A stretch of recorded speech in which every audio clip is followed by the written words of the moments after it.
নিয়মিত অনুশীলনের মধ্যেই রয়েছে বাংলাদেশের তীরন্দাজরা। চলতি মাসে ইউথ টিম অংশ নেবে এশিয়ান চ্যাম্পিয়নশিপে। শক্তিশালী দেশগুলোর সাথে পদক জয়ের লক্ষ্য নিয়ে লড়বে লাল সবুজরা। অর্ণব বাপির রিপোর্ট।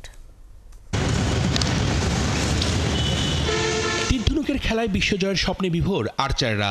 প্রতিকূল পরিস্থিতির মধ্যে কিভাবে লড়াই চালিয়ে যেতে হয় সেটা ওদের ভালোই জানা। কন্ডিশন যেমনই থাকুক, নির্দিষ্ট লক্ষ্যেই ছুটতে হবে তীর।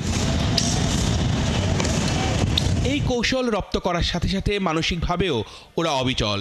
নিজেদের অনুশীলনটা নিয়মিত চালিয়ে নিতে পারছেন বলেই ইউথ চ্যাম্পিয়নশিপে ভালো কিছু করার স্বপ্ন দেখছেন কোচ, খেলোয়াড়রা। আমাদের ফেডারেশন চলমান প্র্যাকটিস করতেছে, এমনকি আমাদের গেমে নিয়ে যাওয়ার জন্য যতটুকু ফ্যাসিলিটিস দরকার আমরা সবটুকুই পাচ্ছি। এটাই সত্য যে এশিয়ান সাইডটা অনেক বেশি হার্ড, এবং আলহামদুলিল্লাহ যে আমরাও কারো থেকে কম না, আমরাও বাংলাদেশ অনেক বেশি হার্ড এশিয়ান সাইড আমরাও পড়ি। Now happy to go to the Asian Championship, so and I aim for podium place. Also the other have options. So we are a little team but strong team.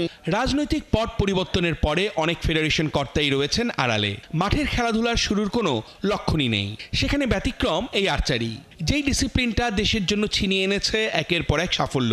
টানা 2 বার অলিম্পিকে সরাসরি খেলার যোগ্যতা অর্জন করার পাশাপাশি সাউথ এশিয়ান গেমসে 10-এ 10 সহ রয়েছে আন্তর্জাতিক আসরে অসংখ্য পদক। অর্জনই আর্চারির সব থেকে বড় শক্তি। আমরা মাঠে আছি সবসময়, যে কোনো প্রতিকূলতার মধ্যে আমরা কিন্তু আমাদের ট্রেনিং, করোনার মধ্যে কিন্তু আমরা ট্রেনিং করেছি।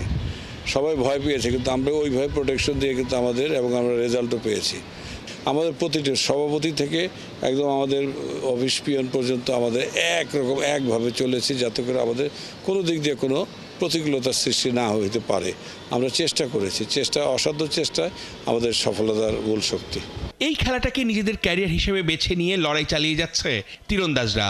ফেডারেশন কর্তারাও চেষ্টা করে যাচ্ছেন সব ধরনের সুযোগ সুবিধা নিশ্চিত করার। লক্ষ্য একটাই, দেশের জন্য গৌরব বয়ে আনা।